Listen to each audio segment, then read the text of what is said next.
Hi dears, welcome back to your channel. അപ്പോൾ ഇന്നത്തെ video എന്ന് പറയുന്നത് എൻ്റെ ഒരു ഡെലിവറി സ്റ്റോറി എക്സ്പീരിയൻസ് ആണ്. ഡെലിവറി സ്റ്റോറി എന്ന് പറയുമ്പോൾ സി സെക്ഷൻ എക്സ്പീരിയൻസ് ആണ് ഞാൻ ഉദ്ദേശിക്കുന്നത് കേട്ടോ. അപ്പോൾ എൻ്റെ ഫസ്റ്റത്തെ 3 ഡെലിവറിയും നോർമൽ ഡെലിവറി ആയിരുന്നു. അപ്പോൾ 4ാമത്തെ ഞാൻ ഒരുപാട് വിചാരിച്ചിരുന്നു നോർമൽ ആവുമെന്ന്. പക്ഷെ എനിക്ക് സി സെക്ഷൻ എക്സ്പീരിയൻസ് ചെയ്യണം നല്ല ആഗ്രഹം ഉണ്ടായിരുന്നു. പക്ഷെ എനിക്ക് ഭയങ്കര പേടിയുമായിരുന്നു. സി സെക്ഷൻ എന്ന് പറയുന്നത് എനിക്ക് ഭയങ്കര പേടിയായിരുന്നു. നമ്മുടെ വിജയുടെ ഒരു സിനിമയില്ലേ, ഈ സിനിമയുടെ പേര് എനിക്കറിയില്ല കേട്ടോ, എന്താ അതിൽ നിത്യ മേനോൻ മറ്റേ അനസ്തേഷ്യ കുത്തിവെച്ചിട്ട് കൂടുതലായിട്ട് മരിക്കണ ഒരു സീനൊക്കെ ഉണ്ട്. ആ സിനിമ കണ്ടപ്പോൾ എനിക്ക് ഈ സിസേറിയൻ എന്ന് പറഞ്ഞു കഴിഞ്ഞാൽ ഭയങ്കര പേടിയായിരുന്നു കേട്ടോ. സത്യം പറഞ്ഞു കഴിഞ്ഞാൽ ഭയങ്കര പേടിയായിരുന്നു. അപ്പോൾ ഡെലിവറി സ്റ്റോറിക്ക് പോണേക്കാളും മുന്നേ എക്സ്പീരിയൻസിലേക്ക് പോണേക്കാളും മുന്നേ നിങ്ങൾ ആദ്യമായിട്ട് എൻ്റെ ചാനൽ കാണുന്ന കൂട്ടുകാരുണ്ടെങ്കിൽ ഒന്ന് സബ്സ്ക്രൈബ് ചെയ്യാം. വീഡിയോസൊക്കെ ഇഷ്ടമാണെങ്കിൽ ലൈക്ക് ചെയ്യാം കേട്ടോ. അപ്പോൾ നമുക്ക് കാര്യത്തിലേക്ക് കിടക്കാം. അപ്പോൾ എൻ്റെ ഒരു ഇത് വെച്ചിട്ട് എന്താ പറയുക, എനിക്ക് അങ്ങനെ ഡെലിവറി ടൈമിൽ തന്നെ പെയിൻ വരാറില്ല. പെയിൻ ഇൻഡ്യൂസ് ചെയ്യാണ് ചെയ്യാറ്. അപ്പോൾ അങ്ങനെ ചെയ്താലാണ് എനിക്ക് പ്രസവവേദന തുടങ്ങുള്ളൂ. അപ്പോൾ അത് കാരണം ഈ പ്രാവശ്യം ഡോക്ടർക്ക് പിന്നെ കുറച്ച് എന്നോട് മുന്നേ പറഞ്ഞിട്ടുണ്ടായിരുന്നു 4ാമത്തെ ആയി. കാരണം കുറച്ച് റിസ്ക്കാണ്. കാരണം ബ്ലഡ് ഭയങ്കര കുറവായിരുന്നു എനിക്ക്. അപ്പോൾ ഡോക്ടർക്ക് പേടിയുണ്ടായിരുന്നു, എങ്ങനെ ബ്ലീഡിങ് ആയി കഴിഞ്ഞാൽ എന്തായിരിക്കും ഏതായിരിക്കും എന്നൊക്കെ ഭയങ്കര പേടിയുണ്ടായിരുന്നു. പിന്നെ ഫുഡ് കൺട്രോൾ ചെയ്യാൻ പറഞ്ഞിട്ടുണ്ടായിരുന്നു. കുട്ടിക്ക് വെയിറ്റ് കൂടിയാലേ പറഞ്ഞ മാതിരി എൻ്റെ ആരോഗ്യം അത്ര മോശമായ കാരണം കുറച്ച് ശ്രദ്ധിക്കുക, നല്ല രീതിയിൽ തന്നെ ശ്രദ്ധിക്കാൻ പറഞ്ഞിട്ടുണ്ടായിരുന്നു. അപ്പോൾ ഡോക്ടറിൻ്റെ അടുത്ത് പറഞ്ഞത് നമുക്ക് നോക്കാം, ഡേറ്റ് കഴിഞ്ഞിട്ട് നമുക്ക് നോക്കാമെന്നാണ് പറഞ്ഞിട്ടുണ്ടായിരുന്നത്. അപ്പം ഞാനുണ്ടല്ലോ, ഞാൻ പുറത്ത് നിന്നിട്ടാണ് വീഡിയോ എടുക്കുന്നത്. കാരണം ഉള്ളിൽ TV വെച്ചിട്ടുണ്ട്. പിന്നെ എൻ്റെ വീടെന്ന് പറയുമ്പോൾ ചെറിയ വീടാണ്, അധികം സ്പേസ് ഇല്ല. ഹാളിനോട് തൊട്ടടുത്തുണ്ട് 2 റൂമുകൾ. അപ്പോൾ TV വെച്ച കാരണം സൗണ്ടിൻ്റെ പ്രശ്നം കാരണം ഞാനിപ്പോൾ പുറത്ത് നിന്നിട്ടാണ് കേട്ടോ വീഡിയോ ചെയ്യുന്നത്. അപ്പോൾ എന്താ പറഞ്ഞു വന്നത് നമ്മൾ അപ്പോൾ അങ്ങനെയാണ് പറഞ്ഞത്. അപ്പോൾ എൻ്റെ ഡേറ്റ് എന്ന് പറഞ്ഞത് ശരിക്കും പറഞ്ഞാൽ ജനുവരി 7 ആയിരുന്നു ഡേറ്റ്. നമ്മൾ ഡോക്ടർ പറഞ്ഞിട്ടുണ്ടായിരുന്ന ഡേറ്റ്. അപ്പോൾ നമ്മൾ 28ാം തീയതി ലാസ്റ്റ് ചെക്കപ്പിന് ചെന്നപ്പോൾ ഡോക്ടർ പറഞ്ഞിട്ടുണ്ടായിരുന്നു മിക്കവാറും അന്ന് തന്നെ അഡ്മിറ്റ് ആക്കാം, നോക്കിയിട്ട് അന്ന് തന്നെ അഡ്മിറ്റ് ആക്കാം, എന്നിട്ട് നമുക്ക് പെയിൻ ഇൻഡ്യൂസ് ചെയ്തിട്ട് വന്നില്ല എങ്കിൽ ഓപ്പറേഷൻ ഉറപ്പിക്കാം എന്ന് പറഞ്ഞിട്ടുണ്ടായിരുന്നു. അപ്പോൾ ഏറ്റവും ലാസ്റ്റ് ടൈം ആയപ്പോൾ എനിക്ക് ഭയങ്കര ടെൻഷനായിരുന്നു. എത്രയും പെട്ടെന്ന് ഡെലിവറി നടന്നാൽ മതി എന്നായി ഏറ്റവും ലാസ്റ്റ് ടൈം ആയപ്പോൾ. കാരണം എനിക്ക് ഭയങ്കര എന്താ പറയുക, അത് ഡിപ്രഷൻ പോലെയായിരുന്നു. ഭയങ്കരമായിട്ട് സങ്കടം വരിക, എന്താണെന്ന് വെച്ച് കഴിഞ്ഞാൽ ചിലവർക്ക് പ്രസവം കഴിഞ്ഞിട്ടായിരിക്കും ഡിപ്രഷൻ ഉണ്ടാവും. പക്ഷെ എനിക്ക് അതിന് മുന്നേ ആയിരുന്നു ഭയങ്കര സങ്കടം വരിക. എത്രയും പെട്ടെന്ന് ഡെലിവറി കഴിഞ്ഞാൽ മതി, ഉണ്ണീനെ കണ്ടാൽ മതി, അങ്ങനെയൊക്കെ ഉള്ളൊരു ചിന്തകളായിരുന്നു. അപ്പോൾ ഞാൻ ഡോക്ടറെ അടുത്ത് ഏറ്റവും ലാസ്റ്റ് ചെക്കപ്പിന് പോയപ്പോൾ ഡോക്ടറിനെ പറഞ്ഞു, ചെക്കപ്പ് ചെയ്തപ്പോൾ പറഞ്ഞു ഉണ്ണി ഇറങ്ങി വന്നിട്ടില്ല, നമുക്ക് കുറച്ച് ദിവസം കൂടി വെയിറ്റ് ചെയ്യാമെന്ന് പറഞ്ഞു. അപ്പോൾ ഞാൻ പറഞ്ഞു ഡോക്ടറെ ഇനി വെയിറ്റ് ചെയ്യാൻ പറ്റില്ല, അത്രയ്ക്ക് വയ്യ എന്ന് പറഞ്ഞപ്പോൾ ഡോക്ടർ പറഞ്ഞു എന്നൊരു കാര്യം ചെയ്യും, ഒന്നല്ലെങ്കിൽ ഇന്ന് അഡ്മിറ്റ് ആവാം, അല്ലെങ്കിൽ 1-ാം തീയതി വന്ന് അഡ്മിറ്റ് ആവാൻ പറഞ്ഞു. അപ്പോൾ ഞാൻ പറഞ്ഞു വേണ്ട, ഇന്ന് തന്നെ അഡ്മിറ്റ് ആവാം എന്ന് പറഞ്ഞു. അപ്പോഴും എൻ്റെ ഒരു പ്രതീക്ഷ എനിക്ക് മരുന്ന് വെച്ച് കഴിഞ്ഞാൽ വേദന വരും, പ്രസവിക്കും എന്നാണ്. പക്ഷേ ഞങ്ങളന്ന് അവിടെ അഡ്മിറ്റായി. അത് കഴിഞ്ഞിട്ട് അന്ന് അഡ്മിറ്റായി കഴിഞ്ഞിട്ട് പിറ്റേ ദിവസം ഡോക്ടർ മരുന്ന് വയ്ക്കാമെന്നാണ് പറഞ്ഞിട്ടുണ്ടായിരുന്നത്. അപ്പോൾ പിറ്റേ ദിവസമായപ്പോൾ ഫസ്റ്റ് ട്യൂബ് ഇട്ടു, നമ്മുടെ ഗർഭപാത്രം വികസിക്കാൻ വേണ്ടിയിട്ട് ട്യൂബ് ഇട്ടു. അത് കഴിഞ്ഞ് ഗർഭപാത്രം വികസിച്ചു, പെയിനൊക്കെ നന്നായി സ്റ്റാർട്ട് ചെയ്തു. പക്ഷേ ഞാൻ നല്ല രീതിയിൽ വിശർക്കുന്നുണ്ട് കേട്ടോ, നല്ല ചൂടാണ് ഇവിടെ. ഗർഭപാത്രം വികസിച്ചു, നല്ല പെയിൻ തുടങ്ങി. അപ്പോൾ 31-ാം തീയതിയാണ് കേട്ടോ ഈ പറഞ്ഞ സംഭവം നടക്കുന്നത്. അപ്പോൾ ഞാൻ വിചാരിച്ചു ഇന്ന് രാത്രി തന്നെ ഡെലിവറി ഉണ്ടാവും, ന്യൂ ഇയർ ബേബി 10-12 മണിയാകുമ്പോഴേക്കും ബേബി വരുന്നതൊക്കെ വിചാരിച്ചു. പക്ഷേ ഒരു 10-12 മണി ആവാറില്ല, ഒരു 10-11:45 ആയപ്പോഴേക്കും എൻ്റെ വേദന ഏതിലേ പോയെന്ന് എനിക്ക് തന്നെ അറിയില്ല. വന്ന വഴിക്ക് വേദന പോയി എന്ന് തന്നെ പറയാം. വേദനയുടെ പിന്നെ ഒരു ലക്ഷണങ്ങളും ഇല്ല. അപ്പം എൻ്റെ അടുത്ത് സിസ്റ്റർ പറഞ്ഞു മോള് പോയിക്കോ, വാർഡിൽ തന്നെയാണ് കേട്ടോ, മോള് പോയിക്കോ, സോറി ഫോൺ ഇങ്ങനെ കൈ കഴിക്കുമ്പോൾ അങ്ങോട്ട് മാറ്റുമ്പോൾ ഷെയ്ക്കാവുണ്ട്. അപ്പം മോള് പോയിക്കോ, വേദന ഉണ്ടെങ്കിൽ ലേബർ റൂമിലേക്ക് വന്നാൽ മതി, അല്ലെങ്കിൽ നാളെ കാലത്ത് 4 മണിയാകുമ്പോൾ ലേബർ റൂമിലേക്ക് വരിക, നമുക്ക് വേദനയ്ക്കുള്ള ഗുളിക തരാമെന്ന് പറഞ്ഞു. അങ്ങനെ പിറ്റേ ദിവസം കാലത്ത് 4 മണിക്ക് ഞാൻ കുളിച്ച് സുന്ദരിക്കുട്ടിയായി ലേബർ റൂമിലേക്ക് പോയപ്പോൾ അവർ ഫസ്റ്റ് ചെന്നാൽ നോക്കുന്നത് നമ്മുടെ ഗ്രാഫാണ്, നമ്മുടെ ബേബിയുടെ ഹാർട്ട് ബീറ്റും കാര്യങ്ങളാണ് അവർ നോക്കുക. അപ്പോൾ നോക്കിയപ്പോൾ ഭയങ്കരമായിട്ട് ഹാർട്ട് ബീറ്റ് കുറഞ്ഞു വരുന്നു കേട്ടോ. അപ്പോൾ അവർക്ക് ഭയങ്കര ടെൻഷനായി. ഒരു വേഗം ഡോക്ടറെ വിളിച്ചു.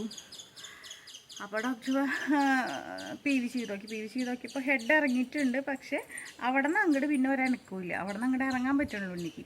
അപ്പോൾ മുന്നത്തെ എൻ്റെ സ്കാനിങ്ങിൽ പറഞ്ഞിട്ടുണ്ടായിരുന്നു, ഒരു പ്രാവശ്യം ഉണ്ണിയുടെ കഴുത്തിൽ കോടി ചുറ്റിയിട്ടുണ്ടെന്ന് പറഞ്ഞിട്ടുണ്ടായിരുന്നു, പൊക്കിൾക്കോടി ചുറ്റിയിട്ടുണ്ടെന്ന് പറഞ്ഞിട്ടുണ്ടായിരുന്നു. അപ്പോൾ ഡോക്ടർക്ക് വീണ്ടും ടെൻഷനായി. അപ്പോൾ പിന്നെ വേറെ മാർക്കില്ല. അപ്പോൾ ഡോക്ടർ പറഞ്ഞു പൊക്കിൾക്കൊടിയിൽ ലെങ്ത്ത് കുറവാണെന്ന് ഒരു സംശയമുണ്ട്, അപ്പോൾ ഇനി വെച്ചുകൊണ്ടിരിക്കണം, നമുക്ക് പെട്ടെന്ന് തന്നെ C-സെക്ഷൻ ചെയ്യാമെന്ന് പറഞ്ഞു. അപ്പോൾ എൻ്റെ ഉള്ള കിളി പോയി. പക്ഷെ അങ്ങനെ നമ്മുടെ ഉണ്ണിക്ക് എന്തെങ്കിലും വരുമെന്ന് ആലോചിച്ചിട്ടുള്ള ആ ഒരു ഇതിൽ എനിക്ക് സാരില്ല, ഞാൻ എന്തിനും തയ്യാറെന്നുള്ള രീതിയിൽ അങ്ങനെ കരഞ്ഞൊന്നുമില്ല, എല്ലാത്തിനും എന്തായാലും കുഴപ്പമില്ല എന്നുള്ളൊരു ധൈര്യം ഉണ്ടായിരുന്നു മനസ്സിൽ. അപ്പോൾ ഞാൻ എൻ്റെ ഉള്ളിലേക്ക് കയറ്റിയതിന് ശേഷം ഇവരൊക്കെ പുറത്ത് കാത്തിരിക്കുക, ഇപ്പോൾ വരും, ഇപ്പോൾ പ്രസവിക്കും, ഇപ്പോൾ വേദന വരുമായിരിക്കും എന്നൊക്കെ വെച്ചിട്ട്. അപ്പോൾ പെട്ടെന്ന് ഇങ്ങനെ ആയപ്പോൾ ഡോക്ടർ ചെന്ന് അവരെ കൊണ്ട് ഏട്ടനെ ഒരു ഫോം ഫില്ല് ചെയ്യിപ്പിക്കുമല്ലോ ഭർത്താവിനെ കൊണ്ട്, അതുകൊണ്ട് ചെല്ലുമ്പോഴാണ് ഇവരാകെ ഞെട്ടിയത്. പിന്നെ അതിൽ എഴുതിയതൊക്കെ ഏട്ടനയച്ചൊരു ഒന്നുമില്ല എന്നതൊക്കെ വായിച്ച് നോക്കിയപ്പോൾ ഏട്ടനാകെ ടെൻഷനായി. അതിലിങ്ങനെ എഴുതിയിട്ടുണ്ടാവുമല്ലോ പിന്നെ അപകടങ്ങളുണ്ട് ഓപ്പറേഷന് എന്നുള്ളത്. അങ്ങനെ എന്നെ ഓപ്പറേഷൻ തിയേറ്ററിൽ നിന്ന് പുറത്തേക്ക് കൊണ്ടുവരുമ്പോൾ ഞാൻ നല്ല ഹാപ്പി ചിരിച്ചിട്ടാണ് വരുന്നത്. ഞാൻ നോക്കുമ്പോൾ അമ്മ, എൻ്റെ അവിടുത്തെ അമ്മ, ഏട്ടനൊക്കെ കരയാറായി, ഭയങ്കര വിഷമത്തിൽ പുറത്ത് നിൽക്കുന്നുണ്ട്. പൊന്നൂസ് ഒതുങ്ങി നിൽക്കിട്ടാ, സൗണ്ട് ഉണ്ടാവണം ഇങ്ങോട്ട്, ആ ഗ്രില്ല് അങ്ങനെ അടയ്ക്കല്ലേ. പൊന്നൂസ് അവിടെ നിന്ന് ഗ്രില്ല് അടയ്ക്കുന്നുണ്ട്. അപ്പോൾ എന്നിട്ട് എന്നെ ഏട്ടൻ, പിന്നെ അവിടെ നിന്ന് ഞങ്ങളുടെ ഏട്ടനാണ് എന്നെ വീൽ ചെയറിലെത്തിയിട്ട് ഒരു ചേച്ചിയാണ് എന്നെ കൊണ്ടുവന്നത്. അപ്പോൾ ആ ചേച്ചിക്ക് നല്ല ഇറക്കാണ് പിന്നെ ഓപ്പറേഷൻ തിയേറ്ററിലേക്ക് പോകണത്. അപ്പോൾ ആ ചേച്ചി പറഞ്ഞു മോനെ ഒന്ന് ഉന്തി അങ്ങോട്ട് കൊണ്ടുപോയോ പറഞ്ഞപ്പോൾ എൻ്റെ ഏട്ടനാണ് എന്നെ ഓപ്പറേഷൻ തിയേറ്ററിലേക്ക് ഉന്തി കയറ്റി അയച്ചത്. അവിടെ എത്തിയപ്പോൾ ഏട്ടൊരു നെറ്റത്തൊരു ഉമ്മയൊക്കെ വന്നിട്ട് പറഞ്ഞു പേടിക്കണ്ട, ടെൻഷൻ അടിക്കണ്ട പറഞ്ഞു. അപ്പോഴും എനിക്ക് അപ്പോഴൊന്നും ടെൻഷൻ ഉണ്ടായിരുന്നില്ല. പക്ഷെ എന്നെ കൊണ്ടുപോയി അവർ മുടിയൊക്കെ പിന്നിട്ട് തലയിൽ മറ്റേ സംഭവമൊക്കെ വെച്ച് ആ ബെഡുമ്മയ്ക്ക് അങ്ങോട്ട് കിടത്തിയപ്പോൾ എൻ്റെ കിളി അങ്ങോട്ട് ആകെ പോയി. സത്യം പറഞ്ഞു കഴിഞ്ഞാൽ എനിക്കപ്പോഴും എന്നെ കീറി മുറിക്കണോണ്ടല്ലായിരുന്നു പേടി. എനിക്ക് അനസ്തേഷ്യ തരുമ്പോൾ അതെങ്ങനെ കുറച്ച് കൂടിയാലോ കുറഞ്ഞാലോ, കുറഞ്ഞു കഴിഞ്ഞാൽ നമ്മളറിയും ഓപ്പറേഷൻ ചെയ്ത്. കൂടി കഴിഞ്ഞ് എങ്ങാനും കേട്ടോ, ഡോക്ടർമാർ നല്ല എക്സ്പീരിയൻസ് ഉള്ള ആൾക്കാരാണ്, എന്നാലും പറയാൻ പറ്റില്ല. നമ്മൾ ഓരോ സ്ഥലത്ത് കേൾക്കുന്നുണ്ടല്ലോ ഇപ്പോൾ കൂടുതലും. കുറച്ച് കൂടി കഴിഞ്ഞാൽ പിന്നെ നമ്മളങ്ങനെ തളർന്ന് കെടുക്കും, ചിലപ്പോൾ ജീവിതകാലം ഫുള്ളും അങ്ങനെയൊക്കെ ആലോചിച്ചുള്ള ടെൻഷനാണ്. അങ്ങനെ ആയിപ്പോയി കഴിഞ്ഞാൽ എനിക്ക് എൻ്റെ വാവേനെ ഒന്നും കാണാൻ പറ്റില്ല, എൻ്റെ മക്കളുടെ കാര്യം, ഏട്ടൻ്റെ കാര്യം, അങ്ങനെയൊക്കെ ആലോചിച്ചിട്ടുള്ള ടെൻഷനാണ്. അല്ലാണ്ട് എൻ്റെ കീറി മുറിക്കാണ്ടുള്ളൊരു ടെൻഷനേ ഇല്ല, അങ്ങനത്തെ ഒരു പേടി എനിക്കില്ല. അവിടെ കെടുത്തി. പിന്നെ ഡോക്ടർമാരുടെ കാര്യം പറയുക നല്ല സപ്പോർട്ടാണ് കേട്ടോ, നല്ല സ്നേഹമുള്ള ഡോക്ടർമാരാണ്. അത് കാരണം എനിക്ക് പകുതി ടെൻഷൻ ഉണ്ടായിരുന്നില്ല. എന്നിട്ട് കയറ്റിക്കെടുത്തി അവർ എന്താ പറയുക ECGയുടെ സംഭവങ്ങൾ കുത്തണു, പ്രഷർ നോക്കണു, 2 കൈയും ഗ്ലൂക്കോസ് ഇട്ടിട്ടുണ്ടായിരുന്നു. പിന്നെ രക്തമൊക്കെ അറേഞ്ച് ചെയ്ത് വെച്ചിട്ടുണ്ടായിരുന്നു, ഞാൻ ബ്ലീഡിങ് ആയാലെന്ന് വെച്ചിട്ട്, കാരണം എനിക്ക് ബ്ലഡ് ഭയങ്കര കുറവായിരുന്നു. അപ്പോൾ ശരിക്കും പറഞ്ഞാൽ 10ന് മുകളിൽ വേണം, എനിക്ക് 9 പോയിൻ്റ് ഉണ്ടായിരുന്നുള്ളൂ. അങ്ങനെ ഞാൻ വിശപ്പ് തെളിക്കുന്നുണ്ടോ ഗൈസ്, നിങ്ങളുടെ അവിടെയൊക്കെ ഇങ്ങനെ ചൂടുണ്ടോ? അങ്ങനെ ഓപ്പറേഷൻ ചെയ്യാനായിട്ട് അവരെല്ലാ ഒരുക്കങ്ങളും നടത്തി. അങ്ങനെ കയറ്റിക്കെടുത്തിയപ്പോൾ എൻ്റെ അടുത്ത് ഡോക്ടർ പറഞ്ഞു പേടിക്കേണ്ട ശാരി, കുഴപ്പമൊന്നുമില്ല എന്നുണ്ടെങ്കിൽ ഇതോടെ കൂടി നമുക്ക് നിർത്താട്ടാന്ന് പറഞ്ഞു എൻ്റെ അടുത്ത്. അപ്പോൾ പ്രസവം നിർത്തേണ്ട കാര്യം മുന്നേ ഡോക്ടറെ അടുത്ത് സൂചിപ്പിച്ചിട്ടുണ്ടായിരുന്നു. അപ്പോൾ ഡോക്ടർ നല്ല ഡോക്ടറാണ് കേട്ടോ, ചിത്ര ഡോക്ടർ, ഓട്ടുപാറയിലിരിക്കുന്ന ചിത്ര ഡോക്ടറാണ്. അപ്പോൾ ഡോക്ടറെ അടുത്ത് പറഞ്ഞിട്ടുണ്ടായിരുന്നു. അപ്പോൾ ഞാൻ ഓക്കെ എന്ന് പറഞ്ഞിട്ടുണ്ടായിരുന്നു. അപ്പോൾ ടെൻഷനുണ്ട് ചോദിച്ചാൽ ടെൻഷനുണ്ട് ഡോക്ടറെ, നല്ല ടെൻഷനുണ്ടെന്ന് പറഞ്ഞിട്ടുണ്ടായിരുന്നു. ടെൻഷനൊന്നും അടിക്കണ്ട പറഞ്ഞു. അങ്ങനെ കയറ്റിക്കെടുത്തി, അവർ ചെരിച്ച് കെടുത്തി തന്നെ. അപ്പോൾ അനസ്തേഷ്യ ഡോക്ടർ ഒരു ആൺ ഡോക്ടറാണ് കേട്ടോ. അപ്പോൾ ഡോക്ടറിൻ്റെ അടുത്ത് പറഞ്ഞു മോളെ അനങ്ങരുത്, പേടിക്കരുത്, ഇതാ കുത്തുണ്ട് പറഞ്ഞു. അപ്പോൾ നമ്മുടെ നട്ടലിൻ്റെ ഭാഗത്ത് എന്തോ ഒരു ഐസ് ക്യൂബ് വയ്ക്കണ മാതിരി എന്തോ ഒരു തളവ് പോലെ ഫീൽ ചെയ്തു എനിക്ക്. അവരെന്തോ അവിടെ പറ്റി എന്ന് തോന്നുന്നു, എനിക്കറിയില്ല. അതിനുശേഷം അവരെൻ്റെ അടുത്ത് പറഞ്ഞു അനങ്ങരുതിട്ടാ, പേടിക്കരുത്, ഇതാ കുത്താൻ പോവാണെന്ന് പറഞ്ഞു. ശരിക്കും പറഞ്ഞാൽ ഞാൻ ആ കുത്തിവെപ്പിനെയാണ് ശരിക്കും ഭയന്നിരുന്നത്. എന്തോ വലിയൊരു സംഭവമാണ്, നല്ല വേദന എടുക്കുമ്പോൾ എന്നൊക്കെ ഉള്ള തെറ്റിദ്ധാരണയായിരുന്നു. അങ്ങനെ പറയിലും എന്തോ ഒരു ഉറുമ്പ് കടിക്കണ പോലെ, ഒരു ചെറിയൊരു ഉറുമ്പ് നമ്മളെ കടിച്ചെങ്ങനെയായിരിക്കും അതുപോലെ ഒരു വേദന മാത്രമേ ഉണ്ടായിരുന്നുള്ളൂ. അങ്ങനെ ഒരു വേദന വന്നപ്പോൾ ഞാൻ വിചാരിച്ചു സൂചി കയറ്റണുള്ളൂ എന്ന് വിചാരിച്ചു. പക്ഷേ ആ ഒരു വേദന ആവില്ല. പിന്നെ അവർ വേഗം നേരെ കെടുത്തണു, കൈയും കാലൊക്കെ നേരെ വയ്ക്കുന്നു. ചട്ടപ്പടയെന്നായിരുന്നല്ല. പിന്നെ അങ്ങോട്ട് വയറുമ്മ കീറണതൊക്കെ നമുക്ക് അറിയാൻ പറ്റും. അറിയാൻ പറ്റുന്ന വെച്ചാൽ നമ്മൾ കിടന്ന് കുലുങ്ങുണ്ട്. പിന്നെ എൻ്റെ വയറുമ്മ എന്തൊക്കെയോ ചെയ്യുന്നുണ്ട്. അതൊക്കെ എനിക്ക് ഫീൽ ആവുന്നുണ്ട്. വേദന ഇല്ല, അരയ്ക്കുന്ന കീഴ്പിട്ടല്ല. നമ്മുടെ ഈ ബ്രസ്റ്റിൻ്റെ താഴത്തുനിന്ന് നമ്മുടെ ശരീരം നമുക്ക് അനക്കാനേ പറ്റില്ല. നമ്മളെത്ര അനക്കാൻ ശ്രമിച്ചാലും ഇണങ്ങില്ല. അതാണ് സത്യം. എന്തോ ഒരു പാറക്കല്ല് കയറ്റി വെച്ച ഒരു ഫീലാണ്. അപ്പോൾ കയറ്റി മാക്സിമം ഒരു 10 മിനിറ്റ് എടുത്തിട്ടുണ്ടാവുള്ളൂ. അതിലുള്ള എല്ലാം കഴിഞ്ഞു എന്നുള്ളതാണ്. കയറ്റി കിടത്തി അവർക്ക് കീഴിലും എൻ്റെ അടുത്ത് ഡോക്ടർ ചോദിച്ചു എന്ത് കുട്ടി, അതിൻ്റെ ഇടയിൽ അവർ സംസാരിക്കുന്നുണ്ട്, എന്ത് കുട്ടീനെ ഇനി വേണ്ട, എന്ത് കുട്ടികളാണെന്നൊക്കെ ചോദിച്ചു. അപ്പം ഞാൻ പറയുന്നുണ്ട് മൂത്തത് ആൺകുട്ടിയുണ്ട്, പിന്നെ 2 പെൺകുട്ടികളാണ്, പിന്നെ എന്ത് കുട്ടീനെ വേണ്ടത് ചോദിച്ചപ്പോൾ ഞാൻ പറഞ്ഞു അങ്ങനെയൊന്നുമില്ല, എന്തായാലും കുഴപ്പമില്ല പറഞ്ഞു. അപ്പോൾ ഡോക്ടർ ഉണ്ണീനെ എടുത്ത വശം തന്നെ ശാരി ആൺകുട്ടിയാണ് എന്ന് പറഞ്ഞിട്ട് എൻ്റെ കണ്ടു തന്ന് കാട്ടി തന്നുണ്ണീനെ. അപ്പോൾ എനിക്ക് എന്താ പറയുക, ഞാൻ പ്രഗ്നൻ്റ് ആയ ടൈം മുതൽ എനിക്കങ്ങനെ എന്ത് കുട്ടിയായാലും കുഴപ്പമില്ലായിരുന്നു. പക്ഷേ ഞാൻ ഏറ്റവും കൂടുതൽ എൻ്റെ മോനെ പൊന്നുട്ടാന്നാണ് വിളിച്ചിരുന്നത്. കാരണം എൻ്റെ മനസ്സിൽ കൂടുതലും ഇത് ആൺകുട്ടിയാണെന്ന് എനിക്കറിയായിരുന്നു. അത് ആരോട് പറഞ്ഞാലും വിശ്വസിക്കും. ഇവരൊക്കെ എന്നെ കളിയാക്കി ഓടുന്നു. ഞാൻ അങ്ങനെ പൊന്നുട്ടാ നമ്മുടെ പൊന്നെവിടെ, നമ്മുടെ വാവയുടെ എന്നൊക്കെ ചോദിക്കുമ്പോൾ എല്ലാവരും എന്നെ കളിയാക്കി ഓടുന്നു. കാണാൻ പ്രസവിച്ച് കഴിയുമ്പോൾ പൊന്നുട്ടനല്ല പൊന്നുട്ടി ഔട്ടാന്നൊക്കെ പറഞ്ഞിട്ട്. അപ്പോൾ ഞാൻ പറയും എന്തായാലും കുഴപ്പമില്ല, പക്ഷെ എനിക്ക് അങ്ങനെയാണ് വിളിക്കാൻ തോന്നുന്നത് എന്ന് ഞാൻ അവരുടെ അടുത്ത് പറയായിരുന്നു.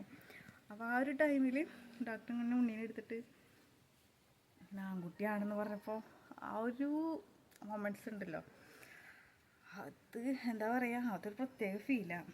അത് അങ്ങനെ നമുക്ക് അനുഭവിച്ചവർക്ക് മാത്രമാണ് അത് അറിയാൻ പറ്റുള്ളൂ. പ്രസവിച്ച എല്ലാ സ്ത്രീകൾക്കും അത് അറിയാൻ പറ്റും. ആ ഫസ്റ്റ് ഉണ്ണീനെ എടുത്ത് നമ്മൾ കാട്ടുന്ന ഒരു മൊമെൻറ്റ്സ്, ആ ഒരു നിമിഷം. അതുപോലെ പിന്നെ കാട്ടിക്കഴിഞ്ഞ് പിന്നെ നമുക്ക് ഏറ്റവും കൂടുതൽ ആഗ്രഹം ഉണ്ടാവുക, നമ്മൾ ആലോചിക്കുക പുറത്ത് നിൽക്കണം നമ്മുടെ ഹസ്ബൻഡ് ഉണ്ണീനെ കാണുമ്പോൾ ആ റിയാക്ഷൻ എന്തായിരിക്കും ആയിരുന്നു. അപ്പോൾ എനിക്ക് അവിടെ കിടന്ന് ഞാൻ ഉണ്ണീനെ കണ്ടപ്പോൾ എനിക്ക് ഏറ്റവും കൂടുതൽ ആഗ്രഹം, പിന്നെ എൻ്റെ ചിന്തയ്ക്ക് ഭയങ്കര സന്തോഷമായിട്ടോ. പിന്നെ ഞാൻ ആഗ്രഹിച്ചത് അയ്യോ എനിക്ക് കാണാൻ പറ്റില്ലല്ലോ എൻ്റെ ഏട്ടൻ്റെ അപ്പത്തെ അവസ്ഥ. അവരും വിചാരിച്ചില്ല ഇത്ര പെട്ടെന്ന് ഓപ്പറേഷൻ കഴിയുമെന്ന്. അപ്പോൾ അവിടെ കൊണ്ടു ചെന്നപ്പോൾ ഏട്ടനൊക്കെ പൂര കരച്ചിലായിരുന്നു എന്ന് പറഞ്ഞു കേട്ടോ. അവർ പ്രതീക്ഷയിൽ ഇത്ര പെട്ടെന്ന് നടക്കുന്നത്. അവിടെ ചെന്ന് ശാരിയുടെ ആൾക്കാരല്ലേ എന്ന് ചോദിക്കണു. ആൾക്കാരാരാന്ന് ചോദിച്ചപ്പോൾ എൻ്റെ ഏട്ടൻ്റെ അമ്മയാണ് ഓടി വാതിക്ക് ചെന്നത്. അപ്പോൾ അവിടെ ചെന്നപ്പോൾ വേറെ നേഴ്സ് വന്ന് ഉണ്ണീനെ കൊടുത്തപ്പോൾ അമ്മയ്ക്ക് ആകാതിശേ ഇത്ര പെട്ടെന്ന് ഡെലിവറി കഴിഞ്ഞോ ചോദിച്ചു. അപ്പോൾ കഴിഞ്ഞു പറഞ്ഞു.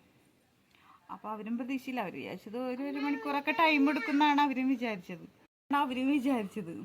അപ്പോൾ അമ്മയൊക്കെ പറഞ്ഞു ഏട്ടനൊക്കെ പൂര കരച്ചിലായിരുന്നു. കാരണം എന്നെ ഓപ്പറേഷൻ തിയേറ്ററിൽ ഞാൻ പ്രഗ്നൻ്റ് ആയ ടൈം ഒരു 7 മാസം കഴിഞ്ഞപ്പോൾ തൊട്ട് ഇപ്പോഴും പറയൂട്ടോ കാണേട്ടാ നോർമൽ ഡെലിവറി ആവുമ്പോൾ സിസേറിയൻ നമുക്ക് പേടിക്ക് ഓപ്പറേഷൻ എന്ന് പറഞ്ഞാൽ പേടി. ഞാനെങ്ങാനും ആ സമയത്ത് എന്തെങ്കിലും ആയി കഴിഞ്ഞാൽ ഞാൻ മരിച്ചു പോയാലോ, എൻ്റെ മക്കളാരാ നോക്കുക, മക്കളവരൊക്കെ നോക്കുമ്പോൾ നമുക്കറിയാം. എന്നാലും നമുക്ക് ആഗ്രഹം ഉണ്ടാവില്ല. ആരൊക്കെ നോക്കിയാലും അമ്മമാർക്ക് അത് സംതൃപ്തി ഉണ്ടാവില്ല. നമ്മുടെ മക്കൾ നമ്മൾ തന്നെ നോക്കിയാലേ ശരിയാവും എന്നുള്ളൊരു ഇതുണ്ടാവും. എല്ലാ അമ്മമാരുടെ മനസ്സിൽ അങ്ങനെ ഉണ്ടാവും. അപ്പോൾ എനിക്ക് ഭയങ്കര ടെൻഷനായിരുന്നു. പക്ഷേ ഞാൻ വിചാരിച്ച പോലെ ഓപ്പറേഷൻ കുഴപ്പമൊന്നും ഉണ്ടായിരുന്നില്ല. അത് കഴിഞ്ഞിട്ട് അപ്പോൾ എന്നെ ആരെയും കാട്ടിയില്ല കേട്ടോ. അതിൻ്റെ ഉള്ളിൽ തന്നെ ഒരു ഒബ്സർവേഷൻ റൂമുണ്ട്. അവിടെയാണ് അമ്മ ഫുള്ള് കെട്ടിയത്. അപ്പോൾ എൻ്റെ കൂടെ ഏട്ടൻ്റെ അമ്മയാണ് കേട്ടോ ഉണ്ടാകുന്നത്. അതിൻ്റെ ഇടയ്ക്ക് എൻ്റെ അമ്മ വന്ന് പോയി. അങ്ങടെ ഏട്ടൻ്റെ അമ്മയ്ക്ക് എന്തെങ്കിലും പുറത്തേക്ക് ആവശ്യങ്ങൾക്ക് പോണ ടൈമിൽ അപ്പോഴും ഞാൻ ഏട്ടനെ കണ്ടിട്ടുണ്ടായിരുന്നില്ല. അത് കഴിഞ്ഞിട്ട് പിറ്റേ ദിവസം രാവിലെയാണ് എന്നെ വാർഡിലേക്ക് മാറ്റിയത്. വാർഡിലേക്ക് മാറ്റണം എന്നുണ്ടെങ്കിൽ പിറ്റേ ദിവസം രാവിലെ ഡോക്ടർ വരുമ്പോൾ നമ്മൾ നടന്ന് കാണിക്കണം. അപ്പോൾ ഓപ്പറേഷൻ കഴിഞ്ഞ് വന്ന ടൈമിൽ നമുക്കൊരു 2-3 മണിക്കൂർ വലിയ വേദനയും കാര്യങ്ങളൊന്നും ഉണ്ടായിരുന്നില്ല. കാരണം പതുക്കെയല്ലേ തരിപ്പ് വിടുള്ളൂ. അപ്പോൾ വലിയ പ്രശ്നങ്ങളൊന്നും ഉണ്ടായിരുന്നില്ല. പിന്നെ ഉണ്ണിക്ക് പാല് കൊടുക്കാൻ നമുക്ക് പറ്റില്ല, കാരണം ചെരിഞ്ഞെടുക്കാൻ പറ്റില്ല. അപ്പോൾ ഒരാളുടെ സപ്പോർട്ട് ഉണ്ടെങ്കിലാണ് പാല് കൊടുക്കാൻ പറ്റുള്ളൂ. അപ്പോൾ അമ്മ ഒക്കെ പിടിച്ചിട്ട് പാല് കൊടുത്തു. അത് കഴിഞ്ഞിട്ട് പിന്നെ ഒരു രാത്രി ആവാറായപ്പോഴേക്കും വേദന ഉണ്ടെങ്കിലും ഉണ്ണി കിടന്ന് കരയണം, അവന് പാല് ശരിക്കും കിട്ടാണ്ട്. അപ്പോൾ ആ ഒരു ഇത് കണ്ടപ്പോൾ ഞാൻ തന്നെ, പിന്നെ ഏട്ടൻ്റെ അമ്മയ്ക്ക് വെച്ചാൽ ഷുഗറും കാര്യങ്ങളും ഉണ്ട്, പിന്നെ വയ്യാത്ത ആളാണ്. അപ്പം അമ്മയ്ക്ക് എന്നെ പിടിച്ച് അങ്ങോട്ടും ഇങ്ങോട്ടും കിടത്താനായിട്ട് ബുദ്ധിമുട്ടുണ്ടായിരുന്നു. ഒരാളെ കൊണ്ട് താങ്ങാൻ പറ്റില്ല, കാരണം ഉണ്ണിനെയും നോക്കണം, എന്നെയും പിടിച്ച് കിടക്കണം. അതിൻ്റെ ഉള്ളിലാച്ച വേറെ ആരും ഉണ്ടായിരുന്നില്ല, വേറെ ഒരു ചേച്ചി മാത്രം. ആളും ഇതുപോലെ ഓപ്പറേഷൻ കഴിഞ്ഞ് കിടക്കുന്നതാണ്. അപ്പോൾ ഞാൻ തന്നെ പതുക്കെ എനിക്ക് പറ്റണ പോലെ പതുക്കെ വേദന സഹിച്ചിട്ട് ചെരിഞ്ഞ് കിടന്ന് എനിക്ക് പാലൊക്കെ കൊടുത്തു തുടങ്ങി. പക്ഷെ നമ്മൾ ശരിക്കും അനങ്ങി കഴിഞ്ഞാൽ നമുക്ക് വേദന പെട്ടെന്ന് മാറും. എന്നിട്ട് പിറ്റേ ദിവസം കാലത്ത് എണീക്കുമ്പോഴേക്കും ഞാനൊക്കെ ബ്ലഡിൽ മുങ്ങിയിട്ടാണ് കിടന്നുകൊടുന്നത്. അപ്പോൾ എനിക്ക് കിടന്നപ്പോൾ ഭയങ്കര അസ്വസ്ഥത തോന്നി. അപ്പോൾ ഞാൻ വിചാരിച്ചു ഡോക്ടർ എന്നേക്കാളും മുന്നിക്ക് എഴുന്നേക്കാൻ പറ്റുമോ എന്ന് നോക്കാം എന്ന് പറഞ്ഞിട്ട് ഞാൻ പറഞ്ഞു അമ്മ ഞാൻ നിൽക്കാൻ നോക്കാമെന്ന് പറഞ്ഞ് പതുക്കെ അപ്പോൾ ഞാൻ ഈ ചുമലിൻ്റെ അരുത്താണ് കിടന്നിരുന്നത്. ഞാൻ പതുക്കെ പിടിച്ച് കഴിഞ്ഞിട്ട് ഞാൻ തന്നെ എൻ്റെ മുണ്ടൊക്കെ മാറി ഡോക്ടർ വരുമ്പോഴേക്കും നീറ്റായി കിടക്കാമെന്ന് വെച്ചിട്ട് അങ്ങനെ മാറി. ഡോക്ടർ വന്നപ്പോൾ പറഞ്ഞു നടക്കാൻ തുടങ്ങിയെന്നുണ്ടെങ്കിൽ നമ്മൾ മൂത്രയ്ക്കാനായിട്ട് ട്യൂബിടുണ്ടാവും, അത് ഊരിത്തരാമെന്ന് പറഞ്ഞു. അപ്പോൾ ഞാൻ പതുക്കെ നടന്ന് കാട്ടി. അപ്പോൾ അവരത് ഊരിത്തന്നു. എന്നിട്ട് വാടിക്ക് മാറ്റാമെന്ന് പറഞ്ഞു. വാടിക്ക് മാറ്റാൻ നേരത്തെ തന്നെ എൻ്റെ എണ്ണ ഞാൻ അപ്പോഴാണ് കാണണം കേട്ടോ. കണ്ടപ്പോൾ എണ്ണ ഭയങ്കര സന്തോഷം, എനിക്ക് ഭയങ്കര സന്തോഷമായി. അങ്ങനെ അത് കഴിഞ്ഞ് വാടിക്ക് മാറ്റി കഴിഞ്ഞിട്ട് അന്ന് രാത്രിക്ക് വലിയ വേദന ഒന്നും അങ്ങനെ തോന്നിയില്ല. കാരണം മരുന്നിൻ്റെ എഫക്റ്റും പിന്നെ തരിപ്പിൻ്റെയും ഒക്കെ ഉണ്ടാവുമായിരിക്കാം. മരുന്നുകൾ കുറേ ഇങ്ങനെ കയറ്റിക്കൊണ്ടേ ഇരിക്കുകയാണ്, ട്രിപ്പ് ഇങ്ങനെ ഇട്ടുകൊണ്ടേ ഇരിക്കുന്നുണ്ട് 2 കൈമേ കൂടി. അത് കഴിഞ്ഞ് ഡോക്ടറും നഴ്സുമാരൊക്കെ വന്ന് ഇടയ്ക്കിടയ്ക്ക് ചോദിക്കുന്നുണ്ട് വേദന ഉണ്ടെങ്കിൽ പറയണം എന്നൊക്കെ. അപ്പോൾ അന്നൊന്നും വലിയ കുഴപ്പമൊന്നും തോന്നിയില്ല. പക്ഷെ പിറ്റേ ദിവസം രാത്രി ഞാൻ കിടന്നുറങ്ങിയിട്ടില്ല. എനിക്ക് വേദന സഹിക്കാൻ പറ്റാവുന്നതിലും അപ്പുറമായിരുന്നു. ഫസ്റ്റത്തെ ഡേ അത്ര ഉണ്ടായിരുന്നില്ല, സെക്കൻഡ് ഡേ ആയിരുന്നു എനിക്ക് വേദന സഹിക്കാൻ പറ്റുന്നില്ല. അപ്പുറം കിടക്കാനും ഇരിക്കാനും നിൽക്കാനും ഒന്നും പറ്റാത്തൊരവസ്ഥ എന്ന് പറയില്ല നമുക്ക്. അതെണിക്കാൻ പറ്റില്ല, എണീറ്റിട്ട് പാല് കൊടുക്കാനും പറ്റില്ല, അങ്ങനെ ഒരവസ്ഥയായിരുന്നു. എന്നിട്ട് തീരെ പറ്റാണ്ടായപ്പോൾ നഴ്സിനോട് പറഞ്ഞു. അവർ വന്ന് ഇടയ്ക്കിടയ്ക്ക് ട്രിപ്പ് ഇടലും എളിയിൽ ഇഞ്ചക്ഷൻ തരലൊക്കെ ചെയ്തപ്പോൾ കുറച്ച് കുറഞ്ഞു. പക്ഷേ 3rd ഡേ നേരം വെളുക്കുമ്പോഴേക്കും എനിക്ക് വലിയ വേദന ഉണ്ടായിരുന്നില്ല. ഡോക്ടർ പറഞ്ഞു നടക്കണം, ശാരീരികം നടക്കണം, നടന്നു കഴിഞ്ഞാലാണ് സ്റ്റിച്ച് ഒന്ന് വലിയ അഴയുള്ളൂ, അപ്പോൾ മോൾക്ക് ഇത്ര വേദന ഉണ്ടാവില്ല പറഞ്ഞു. അങ്ങനെ ഞാൻ പതുക്കെ നടക്കാൻ തുടങ്ങി. പിന്നെ അതിൻ്റെ ഇടയ്ക്ക് എനിക്ക് BP വളരെ കുറവായിരുന്നു. അപ്പോൾ തലക്കറക്കം അങ്ങനത്തെ പ്രശ്നങ്ങളുണ്ടായിരുന്നു. അപ്പോൾ ഞാൻ ഉദ്ദേശിച്ചത്ര അത്ര അങ്ങോട്ട് കുഴപ്പമില്ലാത്തൊരു കേസാണ് ഓപ്പറേഷൻ. ഞാൻ വിചാരിച്ചത് ഭയങ്കര ഒരു സംഭവമാണ് എന്നാണ്. സംഭവം തന്നെയാണ്, എല്ലാവരും ശരീരപ്രകൃതി ഒരുപോലെ ആയിരിക്കില്ലല്ലോ. പക്ഷെ താങ്ങാവുന്ന വേദന തന്നെ ഉള്ളൂ നമുക്ക്. പ്രസവം എന്ന് പറയുമ്പോൾ ഹൈ ലെവൽ വേദനയാണ് നമുക്ക്. പക്ഷെ അത് ആ ഒരു ഇത്ര മണിക്കൂറിൻ്റെ ഉള്ളിൽ, ചിലർക്ക് ഇത്ര സെക്കൻഡിനുള്ളിൽ അത് അങ്ങോട്ട് തീരും. പക്ഷെ ഇത് അതുപോലെയല്ല, ഇത്ര നേരത്തിനുള്ളിൽ തീരും. ചിലപ്പോൾ നമ്മൾ 2-3-4 ദിവസം ആ വേദന കടിച്ച് തിന്നേ പറ്റുള്ളൂ, അല്ലാണ്ട് നമുക്ക് സഹിക്കില്ല. കാരണം ഒന്ന് ചുമയ്ക്കാൻ പറ്റില്ല, ഒന്ന് ബാത്റൂമിൽ പോകാൻ പറ്റില്ല, അങ്ങനത്തെ ഒരവസ്ഥയാണ്. അപ്പോൾ ഏറ്റവും സുഖപ്രസവം എന്ന് പറയുന്നത് സുഖം ഉണ്ടായിട്ടല്ല പ്രസവം, പക്ഷെ ആ വേദനകൾ അപ്പം തീർന്നു അവിടെ. പിന്നീട് നമുക്ക് സ്റ്റിച്ചിൻ്റെ ചെറിയൊരു വേദനകൾ മാത്രമേ ഉണ്ടാവുള്ളൂ. പക്ഷെ ഇത് അതുപോലെയല്ല, നമ്മളെ കീറി മുറിച്ചേക്കാണ്. അത് 1, 2, 3, 4 എത്ര ലെയർ ഉണ്ടെന്ന് എനിക്കറിയില്ല, അങ്ങനെ 2-3-4 ലെയർ ഉണ്ടെന്ന് തോന്നുന്നു. അങ്ങനെ കീറി മുറിച്ച് അവിടെയൊക്കെ സ്റ്റിച്ചിട്ടേക്കാണ്. അപ്പോൾ അതിൻ്റേതായ ബുദ്ധിമുട്ടുകളും കാര്യങ്ങളും പതുക്കെ ഉണങ്ങുള്ളൂ. അപ്പോൾ അതാണ് എൻ്റെ ഒരു എക്സ്പീരിയൻസ് എന്ന് പറയുന്നത്. ഞാൻ വിചാരിച്ച അത്ര കുഴപ്പമില്ല, വലിയ സംഭവമായിട്ട് എനിക്ക് തോന്നിയില്ല, എന്നാലും കുഴപ്പമില്ല. അപ്പോൾ ഏറ്റവും കൂടുതൽ എനിക്ക് തോന്നാഞ്ഞത് ഇടയ്ക്കിടയ്ക്ക് നമുക്ക് മരുന്നുകളും ട്രിപ്പുകളും ഇഞ്ചക്ഷനൊക്കെ വെക്കണം കാരണമാവട്ടെ, പെയിൻ കില്ലേഴ്സ് ഇങ്ങനെ തരുന്ന കാരണമാവും നമുക്ക് വേദന അധികം ഫീൽ ചെയ്യാഞ്ഞത്. എന്നാലും കുഴപ്പമില്ല, അങ്ങനെ കുഴപ്പങ്ങളൊന്നും ഇല്ലാണ്ടൊക്കെ കഴിഞ്ഞു. ഇപ്പോൾ നമ്മൾ വിചാരിച്ച പോലെ കുഴപ്പമൊന്നും ഇല്ലാണ്ട് സുഖമായിരിക്കും. അപ്പോൾ ഇതാണ് എൻ്റെ ഒരു സെക്ഷനെ കുറിച്ച് എനിക്ക് പറയാനുള്ളത്. അപ്പം നമ്മൾ ഒട്ടും ടെൻഷൻ അടിക്കേണ്ട ആവശ്യമില്ല. ഓപ്പറേഷൻ ചെയ്യുമ്പോഴൊന്നും നമുക്ക് വേദന കാര്യങ്ങളൊന്നും എടുക്കില്ല.